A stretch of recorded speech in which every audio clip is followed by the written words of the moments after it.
বিসমিল্লাহির রহমানির রহিম। আসসালামু আলাইকুম প্রিয় শিক্ষার্থীবৃন্দ এবং আপনারা যারা আমার সাথে আজকের এই অনলাইন ক্লাসে যুক্ত হয়েছেন, আপনাদের সকলকে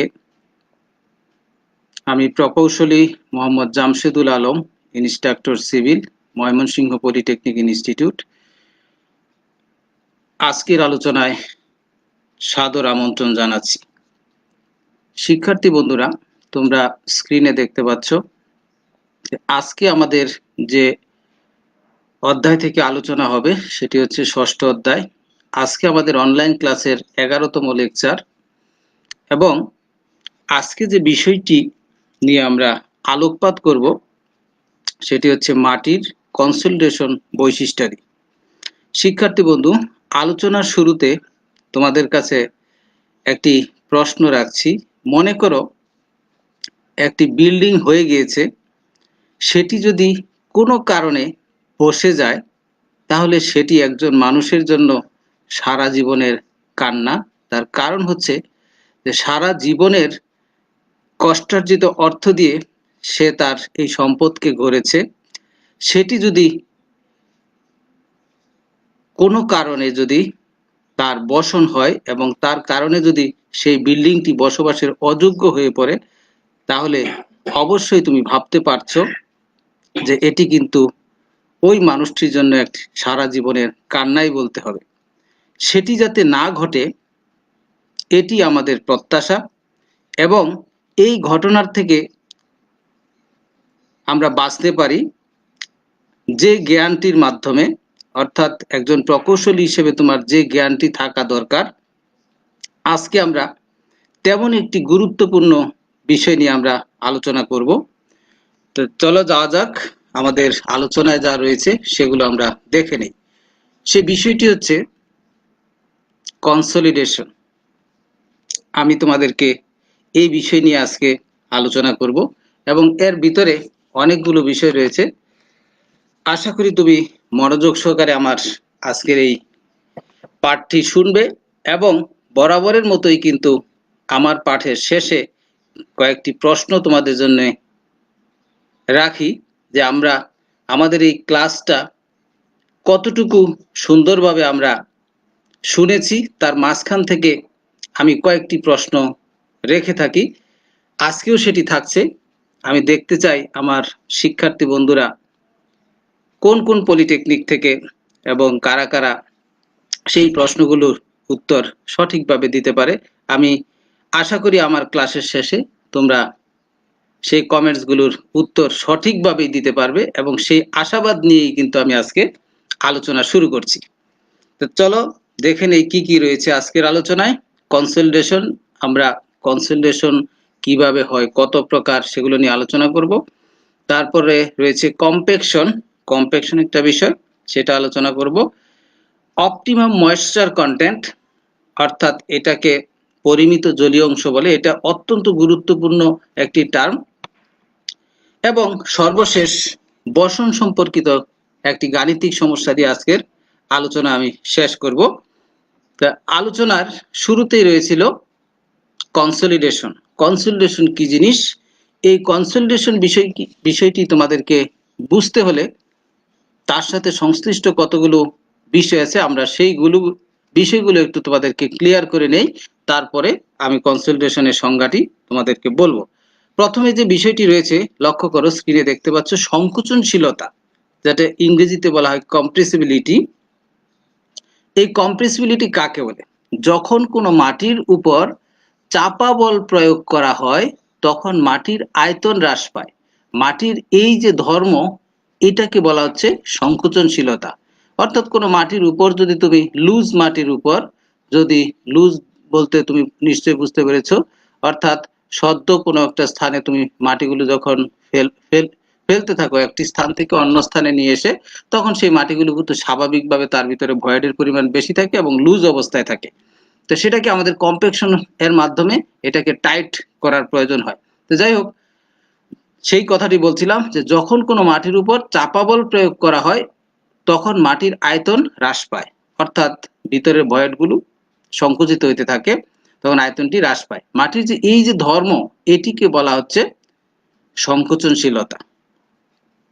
এবার আসি আরেকটি বিষয়, যখন কোনো মাটির নমুনার, লক্ষ্য করো আমি হলুদ কালি দিয়ে মার্ক করেছি, ফাঁকা অংশে শুধুমাত্র বাতাস দ্বারা পূর্ণ থাকে, তখন চাপা বলের প্রভাবে তার দ্রুত সংকোচন ঘটে। কারণ বাতাস খুব সংকোচনশীল এবং সহজেই ভয়েড থেকে বের হয়ে আসতে পারে। শিক্ষার্থী বন্ধু, এটি কিন্তু তোমাদের মনে রাখতে হবে যে ভয়েডের ভিতরে কি থাকে, ফাঁকা জায়গায় বাতাস থাকে। এজন্য আমি হলুদ কালি দিয়ে মার্ক করে দিয়েছি। এটি মনে রাখবে যে ভয়েড, অর্থাৎ ভয়েডের ভিতরে যে বাতাসটি আছে সেটি যদি আমরা চাপা বল প্রয়োগ করি, তাহলে সেখান থেকে কিন্তু বাতাসটি সরে আসবে। সরে আসলেই কিন্তু আমাদের ঘটনা ঘটবে। সুতরাং এটি আমাদের খেয়াল রাখতে হবে। আবার যদি এমনটি হয় যে সম্পৃক্ত মাটির ভয়েড পানি দ্বারা পূর্ণ থাকে, তখন চাপা বল প্রয়োগ করলে পানি নিঃসরণের ফলে মাটির সংকোচন ঘটবে। অর্থাৎ ফাঁকা জায়গার ভিতরে যখন তুমি উপর থেকে লোড দেবে, তখন কিন্তু তার ভিতর থেকে পানিটি চাপের ফলে বের হয়ে আসবে, তখন কিন্তু একটি অঘটন ঘটতে পারে। এটি তোমার মাথায় রাখতে হবে। তাহলে দুটি বিষয় আমরা জানলাম।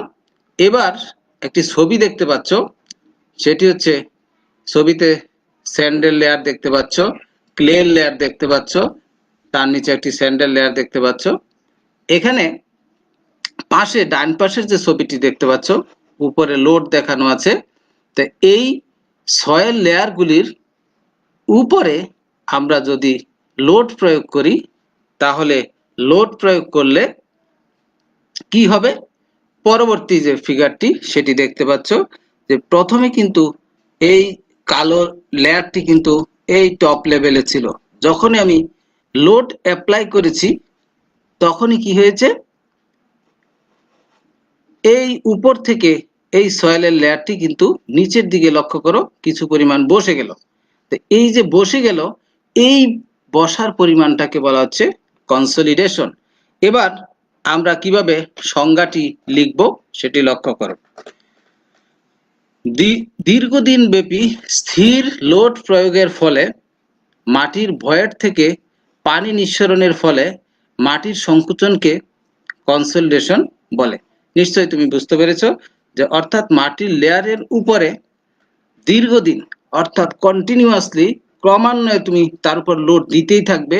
এরকম ভাবে যদি আমরা লোড চাপাতে থাকি, তাহলে মাটির ভিতর থেকে একসময় পানিটা বের হয়ে আসবে। এই যে পানিটা বের হয়ে আসবে এবং মাটির কিন্তু বসন ঘটবে, এইটাকে বলা হচ্ছে, এই পানি নিঃসরণের ফলে যে সংকোচন ঘটলো, এটাকে বলা হচ্ছে কনসলিডেশন। তাহলে আমরা নিশ্চয়ই কনসলিডেশন বিষয়টি বুঝতে পেরেছি। এবার আসি যে কম্প্যাকশন। কম্প্যাকশন কি জিনিস? যে অল্প সময়ের জন্য প্রয়োগকৃত চাপা বল, চলমান বল অথবা কম্পনশীল বলের প্রভাবে মাটির কণার ফাঁকে অবস্থিত বাতাস বের হয়ে যাওয়ার ফলে মাটির সংকোচন হওয়াকে কি বলে? কম্প্যাকশন বলে। যেটি আমরা দুর্মুজের মাধ্যমে করে থাকি। আমরা স্বাভাবিকভাবেই প্রত্যেকের বাড়িতেই তোমরা লক্ষ্য করবে যে একটি রঙের ডিব্বা দিয়ে মিস্ত্রিরা যেটি করে, একটি রঙের ডিব্বার মাঝখানে ঢালাই দিয়ে তার মাঝখানে একটি বাঁশ দিয়ে একটি দুর্মুজ তৈরি করে, যেটি আমরা লুজ মাটিকে টাইট করার জন্য ব্যবহার করে থাকি। সেটাকে বলা হচ্ছে কম্প্যাকশন। তাহলে এর পরবর্তী যে বিষয়টি সেটি হচ্ছে যে যখন তুমি কম্প্যাকশন করবে, তখন কি হয়, মৃত্তিকার আয়তন হ্রাস পায় এবং মৃত্তিকা দৃঢ়বদ্ধ হয়। অর্থাৎ মাটির আয়তনের সংকোচন হয় এবং সেখান থেকে মাটিগুলো কি টাইট হয়, অর্থাৎ দৃঢ়বদ্ধ হয়। তারপরে কি আছে, যে মাটিকে সংকোচন করতে আয়তন হ্রাসের এটি একটি দ্রুততম প্রক্রিয়া। অর্থাৎ খুব দ্রুততম সময়ের ভিতরে এই কম্প্যাকশনের মাধ্যমে আমরা কি করতে পারি, মাটির সংকোচন ঘটাতে পারি। এবার আসি সোয়েলিং। সোয়েলিং আর একটি ইঞ্জিনিয়ারিং টার্ম, সেটি হচ্ছে যে সোয়েলিং হলো কনসলিডেশনের বিপরীত প্রক্রিয়াকে বলা হয় সোয়েলিং। অর্থাৎ আমরা অনেক সময় লক্ষ্য করে থাকি যে মাটি যখন শুষ্ক অবস্থায় থাকে, এই শুষ্ক অবস্থায় কিন্তু মাটির লেয়ারটি খুব টাইট অবস্থায় থাকে। তুমি লক্ষ্য করো একটি লাল রঙের কাদামাটি, এটি যদি তুমি প্রথমে শুকালে এটি কিন্তু খুব কটকটে একদম টাইট অবস্থায় পাবে। যখন তুমি এর ভিতরে পানি দিবে, তখন কিন্তু এই মাটির লেয়ারটি আর আগের অবস্থায় থাকবে না, এটি পানি পেয়ে তখন কিন্তু সেটি ফুলে উঠবে। তো এই যে ফুলে ওঠার যে ঘটনাটাকে, এটাকে বলা হচ্ছে সয়েলিং। কনসোলিডেশন কি করে? সংকুচিত করে। আর সয়েলিং কি হয়? এখানে অর্থাৎ মাটির লেয়ারটির প্রসারণ ঘটে। অর্থাৎ এইটাকে বলা হচ্ছে, তাহলে কনসোলিডেশনের বিপরীত প্রক্রিয়া হলো স্ফীতকরণ বা সোয়েলিং। অর্থাৎ যখন ভয়েডের পরিমাণ বৃদ্ধির সাথে সাথে পুরো ভয়েড পানি দ্বারা পূর্ণ হয়ে যায়, তখন এই ঘটনাটি ঘটে। আশা করি আমরা সোয়েলিং বুঝতে পেরেছি। এবার আসি কনসোলিডেশনের শ্রেণীবিভাগ এবং তার ব্যাখ্যা। কনসোলিডেশনকে 3 ভাগে ভাগ করা যায়, অর্থাৎ 3টা পর্যায়ে কনসোলিডেশনটি ঘটে। এবার আমরা দেখি সেই পর্যায়গুলো কি কি। প্রথম যে পর্যায়টি, সেটাকে বলা হচ্ছে প্রারম্ভিক কনসোলিডেশন, ইংরেজিতে বলা হয় ইনিশিয়াল কনসোলিডেশন। আমি আশা করব আমার শিক্ষার্থী বন্ধুরা এই ইংলিশ টার্মগুলো অবশ্যই মাথায় রাখবে। 2 নম্বর হচ্ছে প্রাথমিক কনসোলিডেশন, প্রাইমারি কনসোলিডেশন ইংরেজিতে বলা হয়। 3 নম্বর হচ্ছে মাধ্যমিক কনসোলিডেশন অর্থাৎ সেকেন্ডারি কনসোলিডেশন। তাহলে আমরা কি শিখলাম এখান থেকে? কনসোলিডেশন 3 প্রকার। এবং অন্যভাবে ওই প্রশ্নটি হতে পারে যে কি কি প্রক্রিয়ার মাধ্যমে বা কিভাবে কয়টি ধাপে কনসোলিডেশন সম্পন্ন হয়। শিক্ষার্থী বন্ধুরা মনোযোগ আকর্ষণ করছি। তাহলে কনসোলিডেশন কয় প্রকার? 3 প্রকার। বা কি কি ভাবে কনসোলিডেশন হইতে পারে, 3টি পর্যায়ে কনসোলিডেশনটি হতে পারে, এটি মাথায় রাখবে। এবার দেখো যে প্রারম্ভিক কনসোলিডেশন বা ইনিশিয়াল কনসোলিডেশন কাকে বলে। স্ক্রিনে দেখতে পাচ্ছ যে আংশিক সম্পৃক্ত মাটিতে স্থির নিশ্চল বল, অর্থাৎ স্থির বলটি সবসময় স্থির থাকবে, সেটি বলা হয়েছে। নিশ্চল বল প্রয়োগের ফলে মাটির ভয়েড হতে বাতাস বের হয়ে আসে। তাহলে লক্ষ্য করো, ইনিশিয়াল অর্থাৎ প্রথম পর্যায়ে যে কনসোলিডেশনটি ঘটে, সেটি লোডের ফলে প্রথম পর্যায়ে মাটির ভিতর থেকে কি বের হয়ে আসে? বাতাস বের হয়ে আসে। তাহলে ইনিশিয়ালি বের হয়ে আসে বাতাস, এবং মাটির আয়তন হ্রাস পায়, অর্থাৎ মাটির সংকোচন পরিলক্ষিত হয়। তাহলে এই যে সংকোচনটা, অর্থাৎ প্রথম চাপা বল প্রয়োগের ফলে সেখান থেকে যে প্রথম পর্যায়ে যে বাতাস বের হয়ে যে সংকোচনটা হয়, সেটাকে বলা হচ্ছে প্রারম্ভিক কনসোলিডেশন। এবার লক্ষ্য করো, এখানে একটি গ্রাফের মাধ্যমে সেটি বোঝানোর চেষ্টা করছি। এখানে লক্ষ্য করো যে সময়ের একদিকে সময় দেখানো হয়েছে, আরেকদিকে কতটুকু বসন হবে সেটি উলম্বিক বিকৃতি বলা হয়েছে, এটি দেখানো হয়েছে। প্রারম্ভিক কনসোলিডেশন অর্থাৎ প্রথম দিকে আমরা যেটি দেখতে পাচ্ছি যে অল্প সময়ে বেশ অনেক পরিমাণ উলম্বিক সরণ হয়। অর্থাৎ সময় যদি তুমি কাউন্ট করো, অল্প সময়ের মধ্যে বেশি পরিমাণ উলম্বিক বিকৃতি হয়, সেটা হচ্ছে প্রারম্ভিক কনসোলিডেশন। এই কার্ভের মাধ্যমে সেটি আমরা বুঝলাম। পরবর্তীতে আসছি আমরা প্রাথমিক কনসোলিডেশন বা প্রাইমারি কনসোলিডেশন কাকে বলে। লক্ষ্য করো, মাটিতে চাপা বল প্রয়োগের ফলে মাটির ভয়েড হতে আগে কিন্তু আমরা বাতাস বের করে নিয়ে আসছিলাম, এবার মাটির ভিতরে কিন্তু পানিও থাকতে পারে। তাহলে পানি ধীরে ধীরে পানি বের হয়ে আসার যে প্রক্রিয়া, ফলে মাটির আয়তন হ্রাস ঘটে। এই প্রকারের আয়তনের উলম্বিক হ্রাস বা মাটির সংকোচনকে প্রাথমিক কনসোলিডেশন বলা হয়। শিক্ষার্থী বন্ধু, তোমাদের দৃষ্টি আকর্ষণ করছি যে প্রাথমিক কনসোলিডেশনে কি ঘটে, যে মাটির ভিতর থেকে পানি বের হয়ে আসে, অর্থাৎ ভয়েড থেকে চাপা বলের ফলে পানি বের হওয়ার মাধ্যমে এখানেও কিন্তু একটা বড় ধরনের কনসোলিডেশন হয়ে থাকে। তাহলে এটি আশা করি লক্ষ্য, অর্থাৎ ইনিশিয়ালে ছিল কি, সেখান থেকে বাতাস বের হয়ে আসে, আর প্রাথমিক বা প্রাইমারি কনসোলিডেশনে কিন্তু সেখান থেকে আমরা পানি বের করে নিয়ে আসছি। এবার মাটি হতে পানি বের হয়ে আসা মাটির ভেদ্যতা গুণের উপর নির্ভরশীল। এটা আমরা ভেদ্যতা চ্যাপ্টারে শিখেছিলাম যে মাটির ভিতর থেকে পানি বের হওয়া রেটটা, হারটা নির্ভর করতেছে মাটির ভেদ্যতার উপর, অর্থাৎ মাটির যে দানাগুলোর উপর সেটি। অর্থাৎ কনসোলিডেশনের যে প্রক্রিয়া, সূক্ষ্ম দানার মাটির ক্ষেত্রে দীর্ঘদিন সময় লাগবে, আর মোটা দানার মাটির ক্ষেত্রে খুব তাড়াতাড়ি এই কনসোলিডেশন প্রক্রিয়াটি সম্পন্ন হবে। একটি গ্রাফের মাধ্যমে আমরা দেখতে পাচ্ছি এখানে প্রাথমিক কনসোলিডেশনের যে কার্ভ, সেখানেও দেখতে পাচ্ছি যে এখানেও কিন্তু অল্প সময়ে একটি বেশ ভালো তোমার বিকৃতি আমরা লক্ষ্য করছি বা সেটেলমেন্ট লক্ষ্য করছি। এবার আসি মাধ্যমিক কনসোলিডেশন বা সেকেন্ডারি কনসোলিডেশন কাকে বলে। সেকেন্ডারি হচ্ছে যে প্রযুক্ত চাপা বলের কারণে কোনো মাটির কণার মধ্যবর্তী ফাঁকা অংশের হাইড্রোস্ট্যাটিক প্রেসার শূন্য হয়ে যাওয়ায় পানি নির্গত হওয়া বন্ধ হয়ে যায়। শিক্ষার্থী বন্ধুরা, ক্রমান্বয়ে যেটি হচ্ছিল, প্রথম দিকে আমরা কি বাতাসকে বের করেছিলাম, তারপরে পানিকে বের করেছিলাম, এবং পানি বের হওয়ার পরে এখানে যে কথাটা বলা হলো যে হাইড্রোস্ট্যাটিক প্রেসার শূন্য হয়, অর্থাৎ পানির প্রেসারটি যখন শূন্য হয়ে যায়, পানি নির্গত হয় বন্ধ হয়ে যায়, কিন্তু এর পরেও দেখা যায় যে খুব ধীর গতিতে মাটির একটি সংকোচন ঘটে থাকে, অর্থাৎ আয়তনের হ্রাস ঘটে। এইরূপ আয়তনের হ্রাসের ঘটনাকে বলা হচ্ছে মাধ্যমিক কনসলিডেশন। তোমরা আরেকটি বিষয় খেয়াল করো এখানে, যে মাটির উপর দীর্ঘদিন যাবৎ যখন লোড চাপানো থাকে তখন প্রাথমিক কনসলিডেশনের পর মাটির পুনঃস্থাপিত হয়, অর্থাৎ মাটির কণাগুলো মধ্যে রিঅ্যারেঞ্জ হয়। এর ফলে এই মাধ্যমিক কনসলিডেশনটি সংঘটিত হয়ে থাকে। তোমরা স্ক্রিনে দেখতে পাচ্ছ যে নিচে যে আমরা কার্ভটি দেখতে পাচ্ছি, এখানে কিন্তু অত্যন্ত ধীর গতিতে এখানে সময় বৃদ্ধি হলেও এখানে কিন্তু কনসলিডেশনের কার্ভ বলছে যে খুব অল্প পরিমাণ কনসলিডেশন হয়, অর্থাৎ এটা অত্যন্ত দীর্ঘ সময়ের ব্যাপার। এবার আমরা দেখব যে এতক্ষণ যে আলোচনা করলাম সেটি আবার একটু রিপিট করছি, যে মৃত্তিকার সংনমনের কি কি কারণ ছিল। একটা হলো ভয়েড হতে বাতাস নিঃসরণ হওয়ার ফলে সংনমিত হতে পারে। 2 নাম্বার হচ্ছে ভয়েড হতে পানি নিঃসরণ হওয়ার ফলে সংনমিত হতে পারে। 3 নাম্বার হচ্ছে ভয়েডের মৃত্তিকা কণা এবং পানির সংনমনের ফলে এই মাটির সংনমন ঘটতে পারে, সেগুলো আমরা মাথায় রাখবো। এবার আসি কনসলিডেশন এবং কম্প্যাকশনের মধ্যে পার্থক্য, তুলনামূলক পার্থক্য। লক্ষ্য করো এখানে স্ক্রিনে একটি ছবি দেখতে পাচ্ছ কনসলিডেশনের। ইতিমধ্যে কিন্তু আমি কনসলিডেশন তোমাদেরকে ক্লিয়ার করেছি।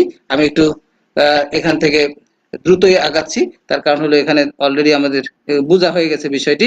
লক্ষ্য করো স্ক্রিনে তোমরা দেখতে পাচ্ছ কঠিন অংশের উপরে পানি আছে, যে কনসলিডেশনের মাধ্যমে আমরা পানিটাকে কমাই, সেটাই কিন্তু পাশাপাশি দুটি ফিগারের মাধ্যমে আমরা এখানে বুঝতে পারলাম। এরপরে দেখো, লক্ষ্য করো কম্প্যাকশন। কম্প্যাকশনের এখানে পাশাপাশি দুটি ফিগার থেকে দেখতে পাচ্ছি আমরা বাতাসের পরিমাণও কমে আসছে এবং পানির পরিমাণও কিছু কম্প্যাকশন করার ফলে কিছু কমে আসে। তাহলে এরপরে আমরা একে দেখি যে কোনো মাটির ভিতর দীর্ঘদিন যাবৎ স্থির লোড প্রয়োগে ছিদ্রস্থিত পানি বের হওয়ার ফলে মাটির আয়তনের হ্রাসকে কনসলিডেশন, এটা আমরা সংজ্ঞায় ক্লিয়ার করেছি। তোমাদের শুধু এই সাদা অংশটুকু মনে রাখার জন্য তোমাদেরকে আমি মার্ক করে দিয়েছি, আশা করি তোমরা সেটি মাথায় ভালোভাবে রাখবে। তারপর লক্ষ্য করো কম্প্যাকশন স্বল্প মেয়াদী, এটা খুব অল্প সময়ের ভিতরে আমরা করে থাকি। স্বল্প মেয়াদী চলমান লোড অথবা কম্পমান লোডের কারণে মাটির ভিতর থেকে বাতাস বের হওয়ার ফলে মাটির সংকুচিত হওয়াকে বলা হচ্ছে কম্প্যাকশন। এবার আসি যে কনসলিডেশন হচ্ছে দীর্ঘমেয়াদী স্থির লোডের কারণে কনসলিডেশন হয়ে থাকে, আর কম্প্যাকশন হচ্ছে অতি অল্প সময়ে প্রযুক্ত লোডের মাধ্যমে আমরা এই কম্প্যাকশন কার্যক্রমটি সম্পন্ন করতে পারি। 3 নম্বর হচ্ছে দীর্ঘদিন যাবৎ মাটির সংকোচন হতে হয় কনসলিডেশনের ক্ষেত্রে, আর কম্প্যাকশনের ক্ষেত্রে অতি অল্প সময়ে মাটির সংকোচন হয়ে থাকে। 4 নম্বরে কনসলিডেশনে নিশ্চল চাপা বল প্রয়োগ করা হয়, অর্থাৎ এটা মুভ করবে না, একটা জায়গায় নির্দিষ্ট সময় এখানে স্থির থাকবে।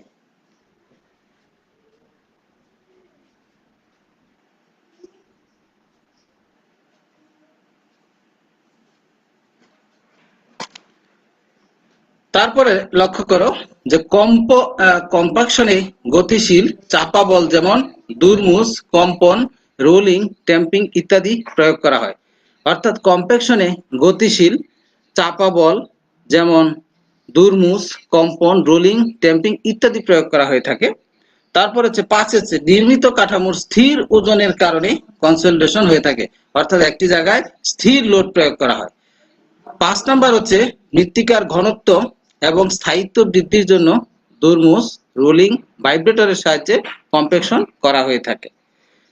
এবার আসি 6, কনসলিডেশন প্রক্রিয়াটি কাদামাটির ক্ষেত্রে বেশি প্রযোজ্য, আর হচ্ছে কম্প্যাকশন প্রক্রিয়াটি সংশক্তি ও অসংশক্তি প্রবণ উভয় প্রকার মাটির ক্ষেত্রে এটা প্রযোজ্য হয়ে থাকে। এবার আসি অত্যন্ত গুরুত্বপূর্ণ একটি টার্ম, অপটিমাম ময়েশ্চার কন্টেন্ট। এটি আমাদেরকে বুঝতে হবে একজন ইঞ্জিনিয়ার হিসেবে। আমরা যখন রাস্তায় কম্প্যাকশন করব, তাহলে সেই ক্ষেত্রে আমাদের এই অপটিমাম ময়েশ্চার কন্টেন্ট বিষয়টি যদি আমরা বুঝতে না পারি, তাহলে রাস্তার ভিতরে যখন কম্প্যাকশন, রাস্তা না শুধু যে কোনো ক্ষেত্রে যখন তুমি কম্প্যাকশন করবে, তখন এই কম্প্যাকশনের মাত্রাটি তোমাকে বুঝতে হবে। যদি কম্প্যাকশনের মাত্রাটি তুমি বুঝতে না পারো, তাহলে সেক্ষেত্রে যারা কাজ করবেন কন্ট্রাক্টর দেখবে তোমাকে ফাঁকি দিয়ে সেখান থেকে সে কিন্তু অল্প সময়ের ভিতরে সে কাজটি সম্পন্ন করবে। ফলশ্রুতিতে আমাদের কাঙ্ক্ষিত লক্ষ্য অর্জিত, কম্প্যাকশনের কাঙ্ক্ষিত লক্ষ্য যদি অর্জিত না হয়, সেক্ষেত্রে কিন্তু তার উপর রাস্তা যখন তুমি তৈরি করবে, তখন কিন্তু রাস্তাটিও বসে যেতে পারে, শুধু ভবন নাই, যে কোনো স্থাপনাই বসে যাবে। সুতরাং এই বিষয়টি কিন্তু খুবই গুরুত্বপূর্ণ, লক্ষ্য করো। একটি নির্দিষ্ট হারে দৃঢ়ীভবন করার ফলে, অর্থাৎ দৃঢ়ীভবন দ্যাট ইজ কম্প্যাকশন করার ফলে মাটির ঘনত্ব ও আর্দ্রতার পরিমাণ বৃদ্ধি পায়। এটি আমরা একটা গ্রাফ আছে, এই গ্রাফের দিকে লক্ষ্য করি। এখানে লক্ষ্য করো, এই গ্রাফটির নিচের দিকে পানির পরিমাণ দেখানো আছে আর উপরের দিকে শুষ্ক ঘনত্ব দেখানো আছে। আমরা যদি এই গ্রাফটা একটু বোঝার চেষ্টা করি তাহলে লক্ষ্য করো যে এই ডান দিকে এই বিন্দুটির কথা যদি চিন্তা করি তাহলে লক্ষ্য করো যে এখানে পানির পরিমাণ যা আছে এবং সেক্ষেত্রে একটি ঘনত্বের মান আমি এখানে পাবো। কিন্তু এর পরের বিন্দুটি লক্ষ্য করো যে এখানে পানির পরিমাণ আমি এদিকে ডান দিকে যাওয়া মানে পানির পরিমাণ বৃদ্ধি করা, তাহলে পানির পরিমাণ বৃদ্ধি করলাম, আস্তে আস্তে কিন্তু ঘনত্বটাও কি বাড়ছে। কিন্তু একটা পর্যায়ে যখন আমি আসছি তখন দেখো লক্ষ্য করো পানির পরিমাণ বাড়ালাম ম্যাক্সিমাম পর্যায়ে, অর্থাৎ সর্বোচ্চ এই পর্যায়ে আসলো এবং সেই ক্ষেত্রে কিন্তু সর্বোচ্চ একটি ঘনত্ব আমি পাচ্ছি। কিন্তু এই বিন্দুটির যখন ডান দিকে লক্ষ্য করো, ডান দিকের যে বিন্দুগুলো, অর্থাৎ এই বিন্দু থেকে পানির পরিমাণ আমি ডান দিকে আরো বৃদ্ধি করলাম, তখন কি হচ্ছে আমার ঘনত্বের পরিমাণটি কিন্তু কমে আসতেছে। লক্ষ্য করো এই যে এই বিন্দুটির ক্ষেত্রে এবং এই বিন্দুটির ক্ষেত্রে, এই দুটি বিন্দুর ক্ষেত্রেই আমি পানির পরিমাণ বাড়াচ্ছি কিন্তু আমার ঘনত্বটা কিন্তু কমে যাচ্ছে। সেই কথাটি এখানে বলছিলাম যে একটি নির্দিষ্ট হারে দৃঢ়ীভবন করার ফলে, অর্থাৎ কম্প্যাকশন করার ফলে মাটির ঘনত্ব ও আর্দ্রতার পরিমাণ বৃদ্ধি পায়। এই গ্রাফ থেকে কিন্তু আমি সেটি তোমাদেরকে বুঝিয়েছি। এই বৃদ্ধি একটি নির্দিষ্ট সীমা পর্যন্ত হয়ে থাকে। লক্ষ্য করো এই যে তুমি পানির পরিমাণ বৃদ্ধি করতেছো, ঘনত্ব বাড়ছে, পানি বাড়াচ্ছ, ঘনত্ব বাড়ছে, কিন্তু একটা নির্দিষ্ট সীমায় যে কিন্তু সেটি সর্বোচ্চ হয়েছে। অর্থাৎ এরপর আর্দ্রতার পরিমাণ আরো বৃদ্ধি পেতে থাকলে, অর্থাৎ এই বিন্দুর পরবর্তীতে পানির পরিমাণ যদি আমি আরো বৃদ্ধি করতে থাকি তাহলে কি হয়, ঘনত্ব হ্রাস পায়। লক্ষ্য করো যে এখানে ডাইন পাশের বিন্দুগুলো পানি বাড়ছে কিন্তু ঘনত্বটি কমে যাচ্ছে, হ্রাস পায়। তাহলে জলীয় অংশের, তাহলে আমি এখান থেকে বলতে পারি জলীয় অংশ যে পরিমাণে থাকলে বা পৌঁছালে ওই নির্দিষ্ট দৃঢ়ীভবন মাত্রার সাপেক্ষে মাটি সর্বোচ্চ ঘনত্বের হয়। অর্থাৎ মাটির ভিতরে এমন একটা পানির পরিমাণ থাকতে হবে যেই পরিমাণ পানি তুমি মিক্সচার করলে মাটির সাথে, আমরা যখন কম্প্যাকশন করব তখন সবচেয়ে বেশি পরিমাণ কম্প্যাক্ট হবে, অর্থাৎ দৃঢ়বদ্ধ হবে। আর যদি পানির পরিমাণ বেশি দিয়ে ফেলো বা তার সাথে কম দিয়ে ফেলো তখন কিন্তু আমি 100% বা আমার কাঙ্ক্ষিত পর্যায়ের কম্প্যাকশনটি আমি পাবো না। অর্থাৎ এটি কিন্তু একটি গুরুত্বপূর্ণ বিষয়। শিক্ষার্থী বন্ধু, এটাকে সংক্ষেপে ওএমসি বলা হয়, অপটিমাম ময়েশ্চার কন্টেন্ট। এটি খুবই গুরুত্বপূর্ণ বিষয়, আশা করি বিষয়টি তোমরা বুঝতে পেরেছো। এবার আসি দৃঢ়বদ্ধতার হার। তুমি যখন ফিল্ডে কোনো একটা রাস্তা করবে তখন রাস্তা করার সময় তোমার প্রয়োজন হবে যে কত পার্সেন্ট কম্প্যাকশন হলো বা কন্ট্রাক্টর কত পার্সেন্ট কম্প্যাকশন করতে পারলো সেটি কিন্তু তোমাকে পরীক্ষা করতে হবে। সেক্ষেত্রে কিভাবে করবে, লক্ষ্য করো যে কোনো মৃত্তিকা নমুনার মাঠে পরীক্ষার ঘনত্ব, অর্থাৎ আমরা দুই ভাবে ঘনত্বকে বের করতে পারি। একটা হলো ফিল্ডে কম্প্যাকশন হওয়ার পরে ঘনত্ব বের করতে পারি, আর একটা হচ্ছে ল্যাবরেটরিতে আমরা একটি পরীক্ষার মাধ্যমে, আদর্শ প্রক্টর পরীক্ষার মাধ্যমে একটি ঘনত্ব আমরা বের করে থাকি, যেটাকে ল্যাবরেটরি টেস্ট বলা হয়। এটি আমরা আগামী ক্লাসে আলোচনা করব আর কি। তোমরা এই পরীক্ষাটি বাসায় বসে পরে আগামী ক্লাসে যোগ দিবে, সেটি আমি প্রত্যাশা করব, তাহলে পরবর্তী ক্লাসটি বুঝতে পারবে ভালোভাবে। তাহলে যাই হোক, তাহলে একটি হচ্ছে ফিল্ডের ডেনসিটি আর একটি হচ্ছে ল্যাবরেটরিতে ডেনসিটি। অর্থাৎ তাই বলেছি যে কোনো মৃত্তিকা নমুনার মাঠে পরীক্ষার ঘনত্ব ফিল্ড ডেনসিটি এবং ল্যাবরেটরিতে পরীক্ষালব্ধ সর্বোচ্চ ঘনত্বের অনুপাতের শতকরা হারকে দৃঢ়বদ্ধতার হার বলে। এটি একটি সূত্রের মাধ্যমে লক্ষ্য করো। দৃঢ়বদ্ধতার হার পার্সেন্ট অফ কম্প্যাকশন, সেটা ইকুয়াল টু হচ্ছে উপরে থাকবে তুমি মাঠে যে ঘনত্বটা পেলে সেই মাঠের ঘনত্বের রেজাল্ট, এবং নিচে থাকবে ল্যাবরেটরিতে ওই সয়েলের কম্প্যাকশন, অর্থাৎ ওই আদর্শ প্রক্টর পরীক্ষার মাধ্যমে করার পরে যে রেজাল্টটি পাবো সেটি ইনটু হচ্ছে 100। এখান থেকে আমরা কত পার্সেন্ট কম্প্যাকশন করতে পারলে সেটি কিন্তু আমরা এই সূত্রের মাধ্যমে বের করতে পারবো। শিক্ষার্থী বন্ধুরা, আরেকটা বিষয় যেটি একটি বিল্ডিং বা একটা সয়েলের লেয়ার কতটুকু বসে যেতে পারে সেটি যদি আমরা ক্যালকুলেশন করতে চাই তাহলে আমাদেরকে একটি সূত্র ব্যবহার করতে হবে। সূত্রটি হচ্ছে S = CC by 1 plus E0 into H log 10 base P0 plus delta P divided by P0। এখন তোমাদের এই সূত্রটির সাথে আমি একটু পরিচয় করাই দেই। এখানে লক্ষ্য করো যে প্রথম অবস্থায় আমি যখন সয়েলের লেয়ারে যে চাপা বলটি প্রয়োগ করব প্রথম অবস্থায় ইনিশিয়ালি, অর্থাৎ আমরা যে কোনো কিছুকে জিরো কন্ডিশন বলে থাকি, ইনিশিয়াল পজিশনটা, এই জায়গায় আমি প্রথম অবস্থায় যে বলটি দিয়ে থাকি সেটাকে বলি P0। এবং একটি সয়েলের লেয়ার, যে লেয়ারটির উপর আমরা বল প্রয়োগ করব বা P0 বল আসবে, সেই লেয়ারের থিকনেসটি যদি H হয়, তাহলে লক্ষ্য করো যে প্রথমে যে বলটি দিচ্ছি সেটা হচ্ছে P0 এবং ওই লেয়ারের সয়েলের যে থিকনেস সেটি হচ্ছে H। যখন আমি কন্টিনিউয়াসলি বা ক্রমাগতভাবে যদি বল অ্যাপ্লাই করতে থাকি, তখন সেটাকে আমরা ইনক্রিমেন্ট বলে থাকি, অর্থাৎ বর্ধিত বল। এখানে লক্ষ্য করো সেটাকে ডেল্টা পি দিয়ে প্রকাশ করা হয়েছে। অর্থাৎ প্রথমে আমি যদি 100 কেজি দিয়ে শুরু করি, তার পরবর্তীতে যদি আমি 10 কেজি বল অ্যাড করি, তখন সেই 10 কেজি হবে ডেল্টা পি এর মান। আশা করি বিষয়টি বুঝতে পেরেছো। এবার সূত্রটি লক্ষ্য করো। H ইকুয়াল টু হচ্ছে কাদামাটির নমুনার পুরুত্ব, P0 হচ্ছে কাদামাটির উপর আদি চাপ এবং ডেল্টা পি হচ্ছে চাপ বৃদ্ধির হার। তারপর হচ্ছে E0 হচ্ছে প্রথম অবস্থায় যখন আমি কম্প্যাকশন করিনি, ওই অবস্থায় যে মাটির ভিতরে ভয়েডটি রয়েছে, ফাঁকা জায়গা রয়েছে, সেটাকে বলা হচ্ছে আদি ভয়েড রেশিও।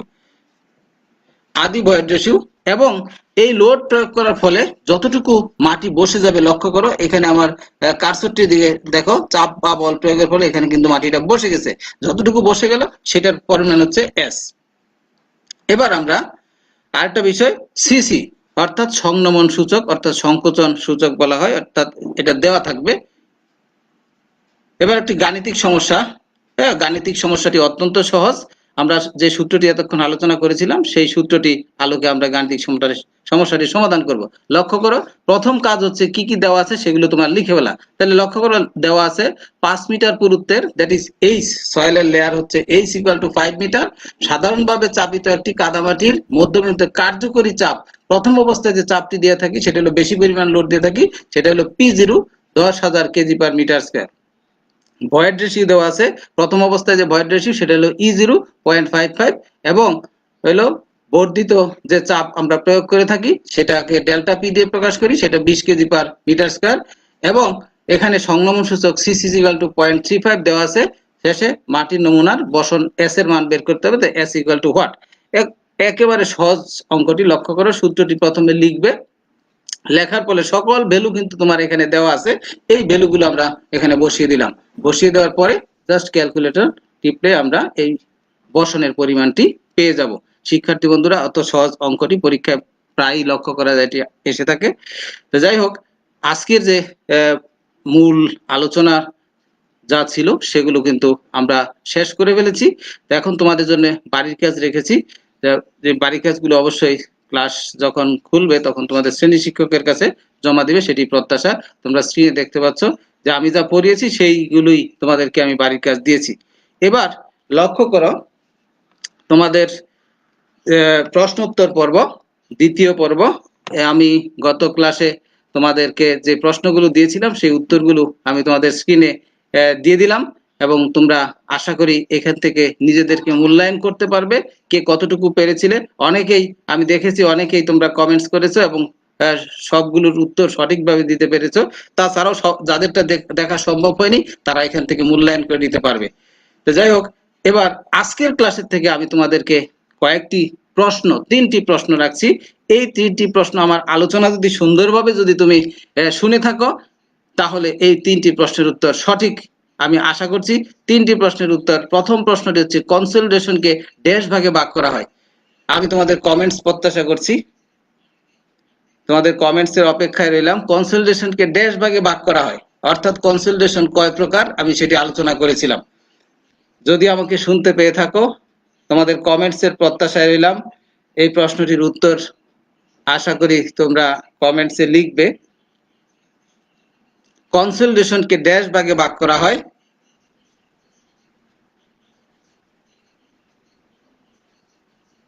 এস এম কবির উদ্দিন এই প্রশ্নটির সঠিক উত্তর এই মুহূর্তে দিয়ে ফেলেছে। নিজুম তারা নামে একজন সঠিক উত্তর দিয়েছে। রুদেলা বিকেল, আসলে নামগুলো মাকসুদ আলম। হ্যাঁ, আমি দেখতে পাচ্ছি এই মুহূর্তে যতগুলো প্রশ্নের যতজন কমেন্টস করেছে প্রত্যেকের উত্তর সঠিক হয়েছে। 2 নম্বর প্রশ্নের উত্তর আমি আশা করছি কনসলিডেশনের মাধ্যমে ড্যাশ বের হয়ে আসে। কনসলিডেশনের মাধ্যমে আমরা কি বের করে নিয়ে আসি? মাটির ভয়েড থেকে কি বের হয়ে আসে? 2 নম্বর প্রশ্নের উত্তর, কনসোলিডেশনের মাধ্যমে মাটির ভয়েড থেকে কি বের হয়ে আসে? এবং 3 নম্বর, কম্প্যাকশনের মাধ্যমে মাটির ভয়েড থেকে আমরা কি বের করে নিয়ে আসি, কি বের হয়ে আসে? 2 নম্বর এবং 3 নম্বর প্রশ্নের উত্তর আশা করছি শিক্ষার্থী বন্ধুরা যারা 1 নম্বর প্রশ্নের উত্তর দিয়ে দিয়েছো তারা কমেন্টস করো।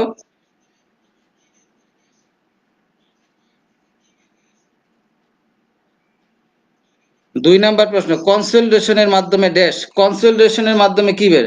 আমি একজনকে দেখতে পাচ্ছি কনসোলিডেশনের মাধ্যমে কাজী মাহিম, কাজী মাহিম প্রশ্নটি সঠিক উত্তর দিয়েছে।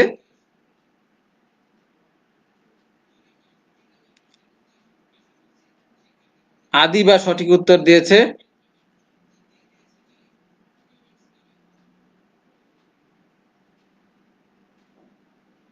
রায়হান, রায়হান শেখ সবগুলো প্রশ্নের উত্তরই এবং এ যাবৎ যারা কমেন্টস করেছো প্রত্যেকটি প্রশ্নের সঠিক উত্তর দিয়েছো, অর্থাৎ আজকের আমাদের যে আলোচনাটি সার্থক হয়েছে বলে আমি বুঝতে পেরেছি। এবার তোমাদের যদি কোনো এছাড়া কোনো কমেন্টস থাকে আশা করি তোমরা কমেন্টস করবে, আমি চেষ্টা করব তোমাদের কমেন্টসের উত্তর দেওয়ার। কমেন্ট বক্সে কমেন্টস করবে। এবার তোমাদের যদি কোনো বক্তব্য থাকে তাহলে কমেন্টস করো।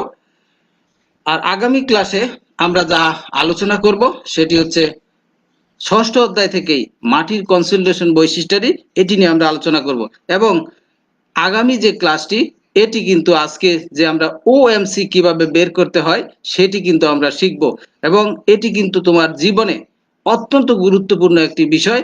আমি আশা করব প্রত্যেক শিক্ষার্থী বন্ধু তোমরা ইউটিউবে সার্চ দিবে, আদর্শ প্রক্টর পরীক্ষা নামে সার্চ দিলে অর্থাৎ স্ট্যান্ডার্ড প্রক্টর টেস্ট, অর্থাৎ আমি এখানে স্ক্রিনে যেটি লিখেছি